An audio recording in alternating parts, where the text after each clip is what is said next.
So I actually was watching this slow, unathletic, overweight-looking white guy that's destroying this league, and I was using it as a way to make fun of it. Like, this is the guy that is destroying this era that you want me to believe is the greatest era of all time. But a funny thing happened though as I was watching him and watching the games night in and night out, and I just really came to appreciate this guy's level of unparalleled dominance. You know how people say we're taking LeBron for granted? We've officially reached that point with Nikola Jokić. At this stage, Jokić will casually put up 30, 15, and 12, and half the timeline shrugs like, yeah, that's what he does. But what he's doing right now, this isn't normal Jokić greatness. This is him breaking basketball on a nightly basis. Because the man just dropped 55 points on the Clippers. Jokić has it. Snap it out. Christian's got it. Give it to Jokić. Running like a horse. On 91% true shooting. Read that again, 55 on 91%. And the wildest part, that game might not even be the peak of his months. So let's talk about what's actually going on here. How Jokić might be having the single most efficient superstar season we've ever seen. Why teams thought they had the answer, and why that answer might be the worst game plan you can run against them. And you can be honest with me in the comments later. What's scarier right now, his passing or his touch? The make him score game plan. Let's start with that Clippers game because it tells you everything about where Jokić is at. You know how most bigs want to score first and pass second? Jokić is the opposite. His favorite thing in the world is making the right read. Hit the cutter, hit the corner, hit the shooter. He'd rather throw the perfect pass than take the perfect shot. So the Clippers looked at that and said, cool, let's flip the script. Ty Lue literally admitted it after the game. Their plan was simple. Force Jokić to be a scorer, not a playmaker. Take away his passing lanes. Make everyone else beat you. On paper, it sounds smart. Historically, when he gets 10 plus assists, the Nuggets have a ridiculous win percentage. When he scores 40 plus, Denver has been more beatable. This has really improved it. Now Jokić straight away. So the math says, let him go off, shut everyone else down, and live with the result. And for about 5 minutes, it looked okay. Second night of a back-to-back, Jokić came out a little slow. He missed 3 of his first 4 shots, a lefty layup in traffic, a short push shot, a wide-open 3. You're probably thinking, alright, maybe the Clippers are onto something. Then, he stopped missing. I don't mean he shot well, I mean the rim basically turned into a magnet. The 55-point masterclass. Jokić detonated for 25 points in the first quarter alone, 25 in 1 quarter. He added 5 rebounds, barely any passing because, honestly, nobody else in Denver had legs. You could see it on the floor. Jamal Murray, Aaron Gordon, the role players, they all looked a step slow. Jokić saw that and basically said, fine, get on my back. By himself, he outscored the Clippers starting lineup in the opening frame. And it wasn't like he was spamming one shot. 22 as we play late here in the period. Whoa! Here's what his shot profile looked like by the end of the night. 8 for 10 at the rim, 5 for 7 from mid-range, 5 for 6 from 3, 14 for 16 at the line. There are video games where you can't do that. He cooked Ivica Zubats. He cooked Brook Lopez when they switched. He saw traps, doubles, late digs, physical bumps. None of it mattered. Pin downs into catch-and-shoot 3s, pick and pop into mid-range, face up at the elbow, one little shimmy, soft floater, back to the basket, bullying a smaller defender like it's a 1v1 in the post at practice. You know that feeling when you're watching a game and you just go, yeah, they've got nothing for him. This was that for 34 minutes straight. By halftime, he had 33, and what was a double-digit Clippers lead got cut down to 5 basically by him alone. Then he opened the second half by hitting his first 7 shots. 7 straight. In that stretch alone, he dropped another 19 points and just completely flipped the game. The Clippers went from "we've got a plan" to "okay, never mind, we're dead." Finishing the job. After 3 quarters, Jokić had 52 points on just 22 shots in 31 minutes. Read that slowly. 52, 22 shots. Over to Hardaway, he's got the hot hand instead to Jokić. He sets, he fires, he triple. Denver's up big. He checks out, crowds buzzing. Then LA makes a little push, so interim head coach David Adelman puts him back in with about half the force left. People were asking why he went back to him, and Adelman basically said, look, that team can heat up from 3 in a hurry. We're closing this the right way. So Jokic comes back in, casually adds a putback, knocks down a free throw, controls the tempo, and walks off with 55 points, 12 rebounds, 6 assists, 1 steal, 1 block, 2 turnovers, 18 from 23 from the field, 14 from 16 from the line, in 34 minutes. That performance tied Shai Gilgeous-Alexander's 55 for the highest scoring game of the season at that point. And according to impact models, it wasn't just one of his best games. It was the most productive game of his entire career, regular season or playoffs. Think of everything he's done, the playoff runs, the finals, the MVP years, and somehow at this stage of his career, he's leveling up again. And this is where I want you to lock in, because the 55 wasn't some random outlier. It was a symptom of something much bigger that's happening in November. What happened after the 55? You'd think after a game like that, there'd be some sort of drop-off. Like, alright, he fried the Clippers, let him coast a bit. Yeah, no.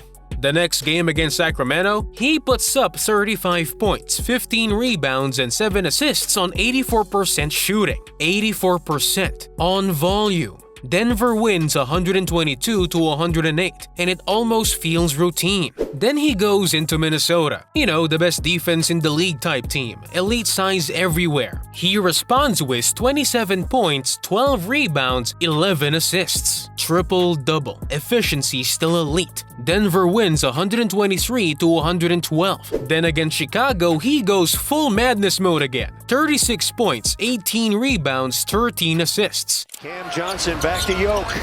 Jokic fires a 3.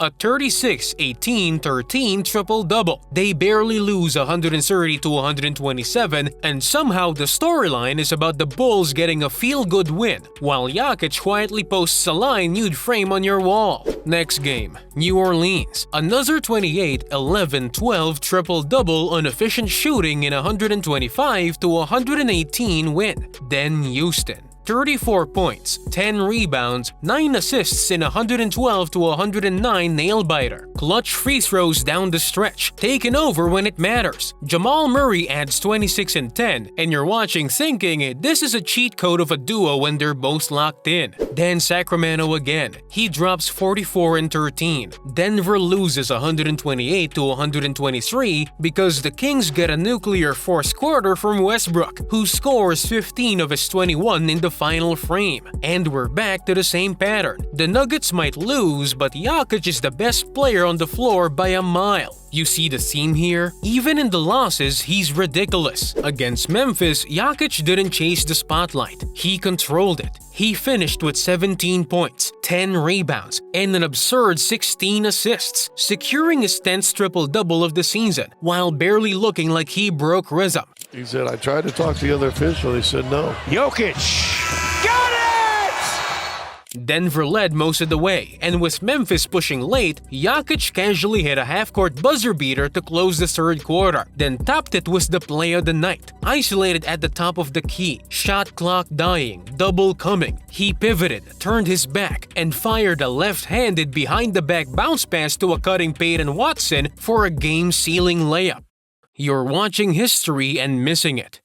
Here's the part that low-key breaks my brain. All of this sounds like a guy dominating the ball, right? Huge stat lines, crazy control of the offense, everything running through him. But his touches, his time of possession, and his usage rate are actually down from last year. Read that again. He's giving you 30, 13, and 11 on historically efficient shooting, while doing less. This is the twist. The league finally reached a place where everyone said, okay, we get it. Jokic is unstoppable in the post. So what do the Nuggets do? They stop spamming post-ups. David Adelman and the staff basically said, let's save his body and level up our system at the same time. So they moved him higher up the floor. Elbows, top of the key, more handoffs, more reads. Instead of 25 bruising post-ups a night, you get this flowing motion offense where Jokic is the quarterback. What does that do? It drags his defender out of the paint. It opens backdoor cuts. It creates split actions. And all of a sudden, Denver ranks second in the league in possessions finished off cuts, scoring 1.39 points per possession on those plays. Jokic reverses, and there he goes again! That's an insane number. And with Jokic orchestrating, you get the #1 offense in the league, about 131.3 points per 100 non-garbage possessions. So while everyone's trying to figure out how to stop Jokic, Denver quietly made it harder by making him move less, sink more, and punish you from everywhere instead of just the block. This isn't him carrying a broken system. This is him living inside a system built to weaponize his brain. Doing this through injuries. And here's the context people forget.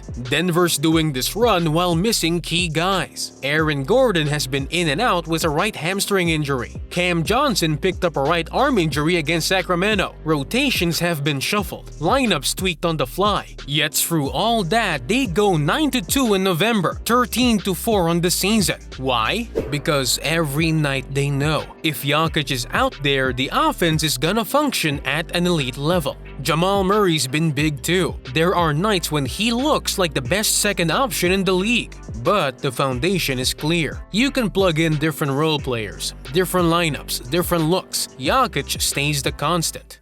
The MVP race. Now let's zoom out to the awards talk. Early in the season, Shai Gilgeous-Alexander was leading a lot of MVP ladders. And to be fair, he deserved it. But after this November stretch, Jokic has absolutely crashed that party. Back-to-back Player of the Week awards, a 55-piece on 91% true shooting, a month's averaging 34.8, 12.8, and 11.3 on 67% from the field and 47.5% from 3 while going 9-2. Move this time down. Murray to Jokic. Jokic gonna fire the three. Got it! That's not a good month. That's best player in the world resume building. If he keeps this pace, he's genuinely on track for a 4th MVP. That would put him in the same club as LeBron and Wilt. 4. And the crazy thing is, it doesn't feel like he's chasing it. You never watch Jokic and think he's stat padding. You watch him and think he's just trying to make the right play every time, and the right play somehow always ends in 30, 15, and 10. The records he's quietly sneaking up on. A few more details that make the season even more absurd. He's the only player ever to have in the same season a 50-point game, a 30-15-15 game or better, and a 25-plus point game with 0 free throws attempted.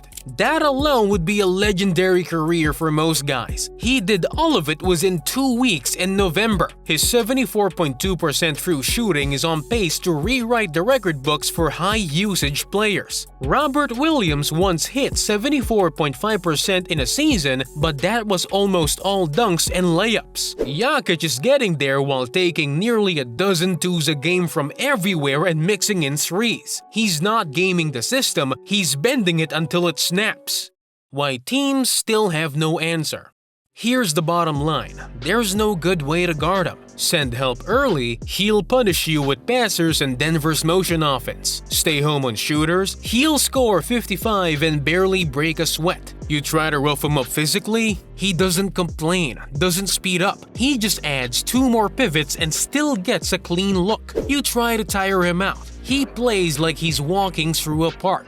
All pacing, no wasted energy. There's a reason every defensive game plan against them ends with a shrug and the "we did what we could." What we're seeing right now isn't just another great Jokic stretch. This is the most complete, most efficient version of him we've ever seen. He's scoring like a dominant big, passing like an all-time point guard, rebounding like a traditional center, running an offense that's literally the best in basketball. And he's doing it while using the ball less, posting up less, and taking on a smarter, more sustainable role that might extend his prime even longer. If this is what Jokic looks like in November of 2025, there's a real chance we'll look back at the 2025-26 season as his masterpiece. If you think he's on pace for one of the most efficient seasons in NBA history, you know what to do. And let me know in the comments. What would you rather try to stop? His passing or his touch? Because, honestly, you pick one,